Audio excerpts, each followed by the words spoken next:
G'day, I'm Sharon and welcome. Big thanks to my friend Valma who loaned me her Janome Skyline S9, which is basically the same as the Janome Atelier 9 sold in the UK and very, very similar to the Elna eXpressive 860. Unfortunately, the Skyline was not cooperating with my camera, and as a result I'm getting a lot of lines going across the screen. I have therefore included pictures of the screen of the Janome 550E where it is the same as the Skyline S9. Let's start by hooping some fabric. Here's my 17 by 20 hoop, tearaway in there, and then the fabric. Put the hoop inner in with an arrow up and left and right, and that's a little bit loose in there at the moment, but I would rather it was a little bit loose than drum tight. If you stretch your fabric as it's going into the hoop and it gets pulled really, really tight, and after the design is done and you get it out of the hoop, it comes back into its relaxed position and you get wrinkling all the way around your design. The way to avoid it, don't stretch your fabric too tight in the hoop. I'm going to the built-in designs on the machine. I want hoop size. I chose to use design number 49 from the 14 centimetre hoop. It's tall, it's narrow, it's in one colour. There are a few things I want to show you about that. Sorry about the flickering on the screen. 49. It's telling me it thinks it's going to have square hoop 14A, 14 by 14. That is not the right one. So I am going to go okay, but before I start working on this, I'm going to tell it which hoop I've really got. And I do that by going Home, Edit Screen, Hoop, that one. Okay, it is super important that you let your machine know exactly the correct hoop that you've got attached. You never ever want to hear the noises that happen if you put a smaller hoop than it thinks is there and the foot runs into the hoop. You just don't want to hear that. This is the design we've got, and I will attach the hoop. I'm going to take this part, put it into the hole and then turn so that that's horizontal. So it's a 90-degree turn. Now it knows that it's in the 170 by 200 hoop. The design is 46 millimeters by 125.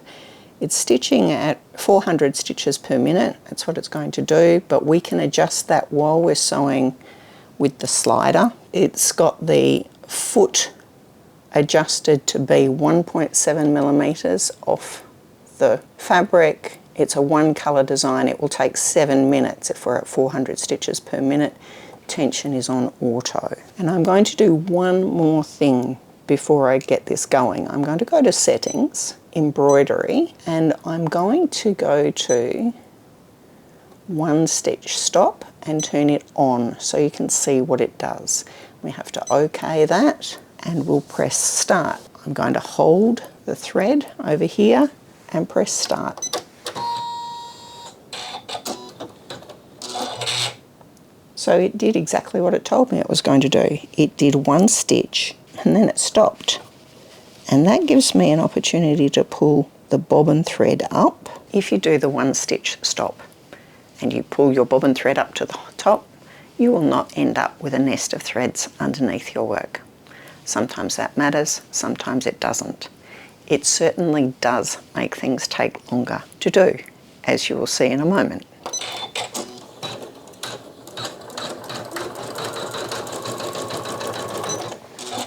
And I can stop the machine and cut those beginning threads off.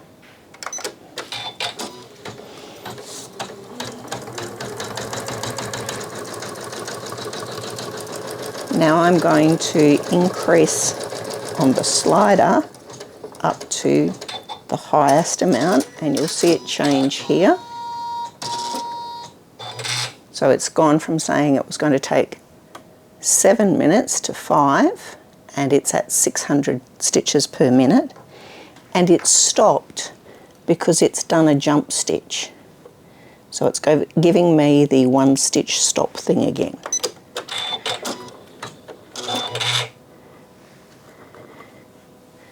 Giving me that opportunity. You can see that every time it stops, it's going to add time. So that 7-minute design is going to take a lot longer than 7 minutes. If it doesn't matter what it looks like on the back, let's turn it off. Into the settings, and we'll turn that off so you can see what happens when it's not on.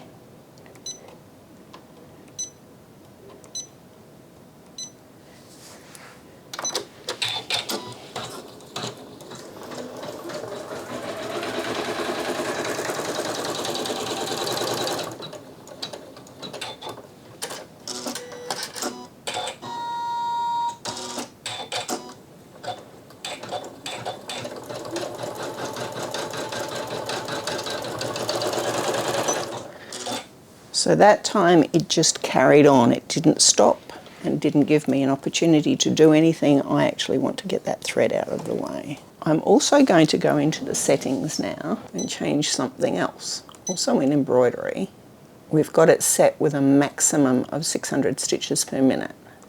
It goes up to 800 stitches per minute. And we've now dropped to 4 minutes.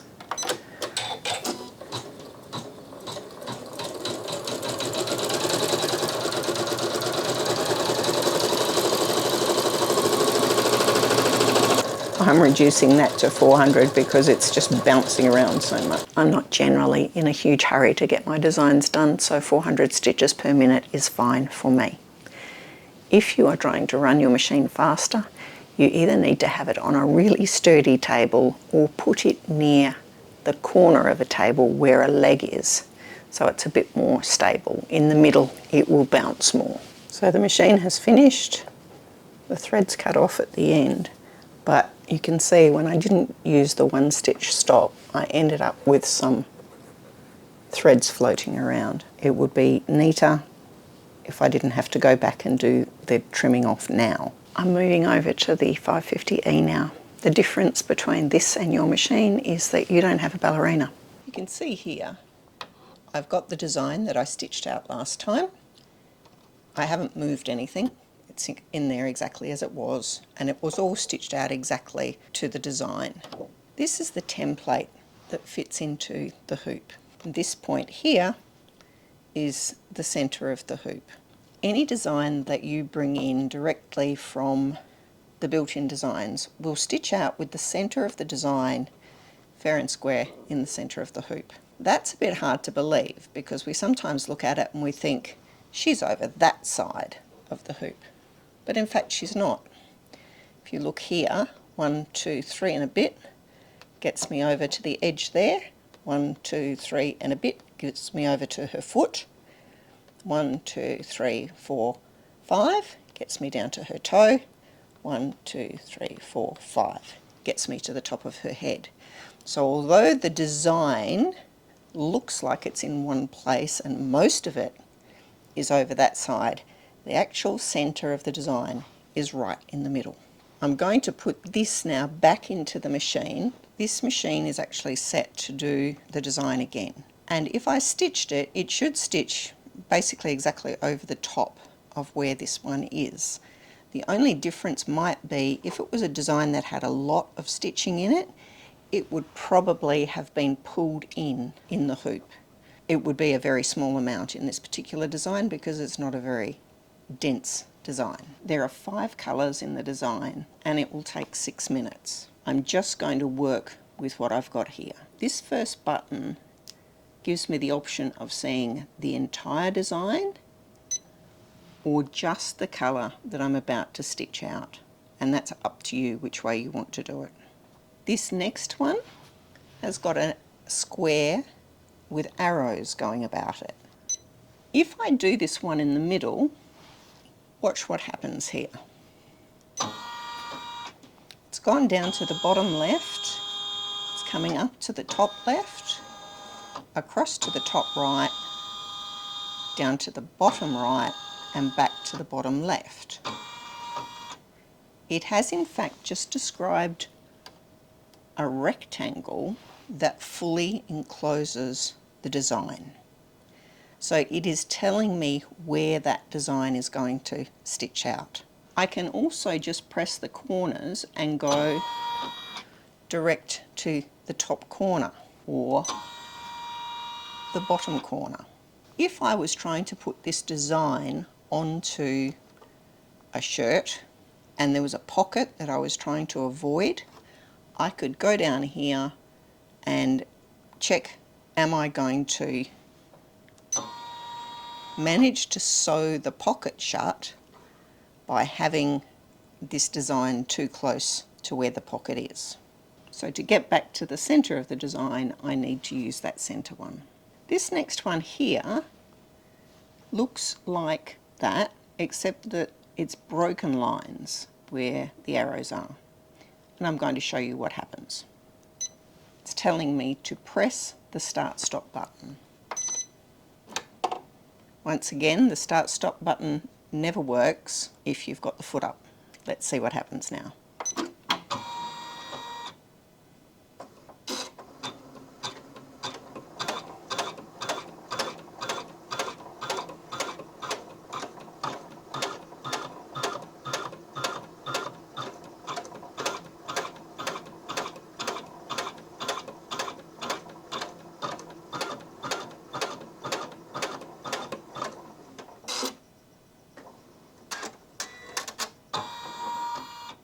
The machine did a long basting stitch around the edge, and it's given me about 5 mils, or just under 1/4 of an inch away from the edge of everything.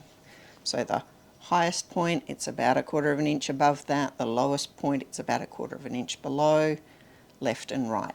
And this is a really useful thing to have on your machine. There are certain occasions when it is really not possible, for various reasons, to hoop your fabric. Stretchy fabric is an obvious one. If you try to hoop it, it will stretch a lot, potentially. Also, if you're trying to do anything on velvet or velour or anything else with a nap, the hoop can create what we call hoop burn, where you get the shape of the hoop embedded into the fabric, and sometimes that can be quite difficult to get out.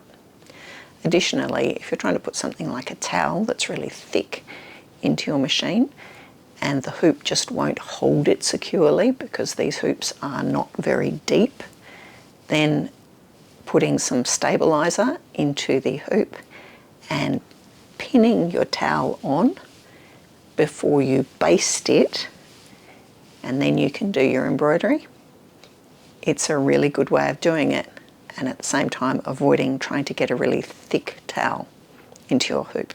Now let's have a look at this one, which it's got 2 rows of stitching, it would appear. Press the start-stop button. So I've put the foot down.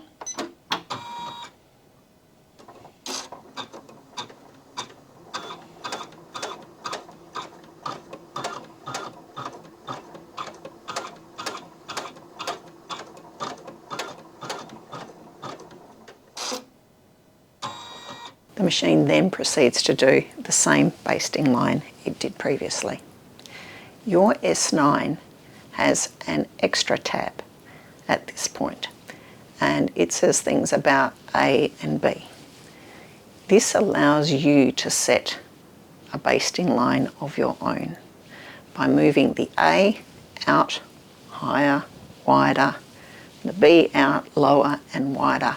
You can get a further stabilisation of your fabric into the hoop. It didn't happen on the 550, but you've got it on your S9. To get out of this section, we need to go X. Once again, raise presser foot. Doesn't like moving the hoop while the presser foot is down. The next one here is a toggle, and the toggle is between colours that you can see down here and having arrows down here. We'll come back to this in a minute. So we're toggling between being able to see the colours and seeing 4 arrows. The next one is actually for skewing the design. So if you have got a design in there and you've hooped things up on a bit of a funny angle, you can actually skew the design within the hoop. It doesn't move it much, but sometimes it's what you need. As I move this,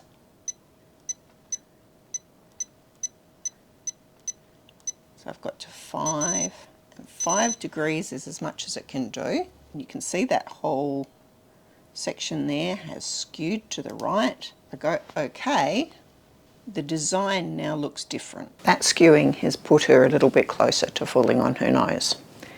And if I did the basting stitches now, the thing will go a little bit further to the right and the left so that her toe and nose are going to be a bit further out and potentially things are going to be a little bit smaller. So it does move it, it's not a great deal. When you do anything here, you have to go OK. If you don't go OK, the machine won't remember what you've done to it. These arrows are page up, down. I'm going to go, and this shows you all of the colours that are going to be necessary in this design.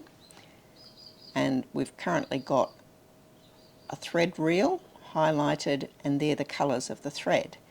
If I press on the stitch or the needle, it tells me what the stitches or how many stitches are going to be done in each colour. A lot of people really like this because it gives you the chance to work out all the threads that you need for the design before you start and line them up next to your machine so that you've got the next one ready to go.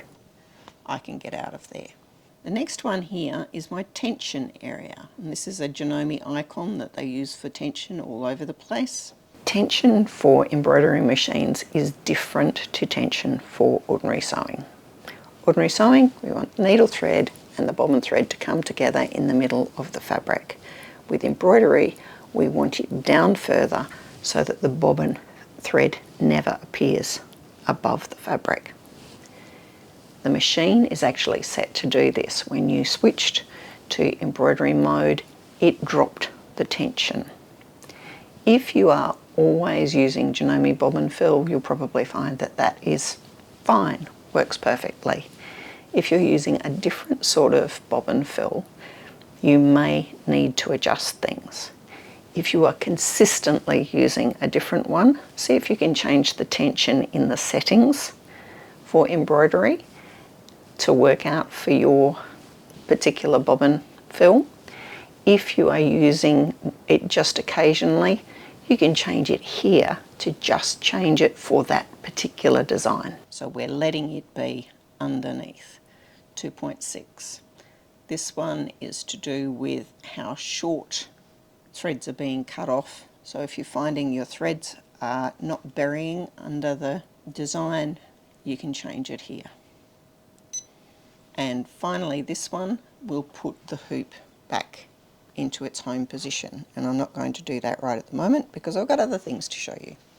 In this section, I have a minus and a plus. This is currently set at stitch 0 out of 2,219 stitches in this design. I can go like this and start moving through the design.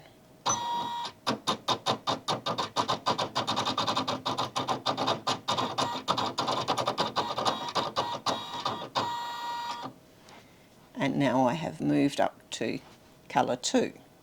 So you can move through the design stitch by stitch.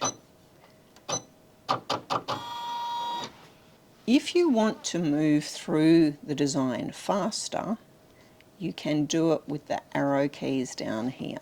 So I'm currently on colour number 2. If I go here, I'm now on colour number 3. Colour number 4. So I can skip colours just by using those keys. Now I'll go back to the beginning. So we're back at stitch number 0. I forgot to mention at this point, in the bottom right corner of your screen, there is a picture of a needle and a hashtag. And if you know an exact stitch number that you want to go to in your design, press that and you can put in stitch number 2326, and that's where you'll go. If we come back to this here, we've got colours, which are these pieces down here, and now I've got arrows. And this is an important thing. You've managed to hoop up your fabric, but you've realised when you were doing this and looking at where the design was going to stitch out that you actually need it to be up higher and over to the left. These are how you move it around. The design is not going to be changed at all, it's just going to change where the design is going to stitch out. If you remember, I said earlier that the centre of the design here is in the centre of the template. You can see it there. This does move around a little, but it's close enough.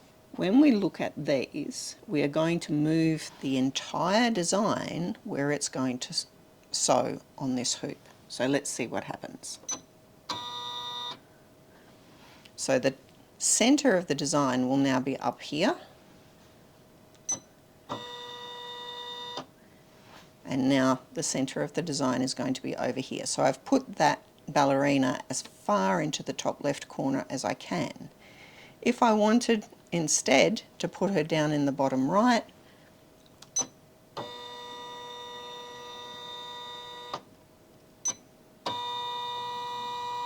it's merely a matter of me holding those keys to shift her around. If I do it one step at a time,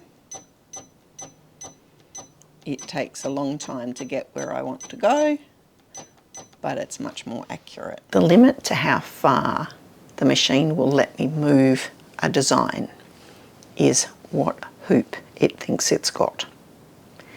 If I want to move it further, then I need to attach a bigger hoop and tell the machine that it's got that bigger hoop on it. Always make sure that the machine knows the correct hoop size, and then I'd be able to move it much further. Lessons like this don't necessarily teach you how to do things, but they do teach you what is possible. What are the things you might be missing out on that are built into your machine? Once again, a huge thanks to Valma for loaning me her machine, and I shall see you next time.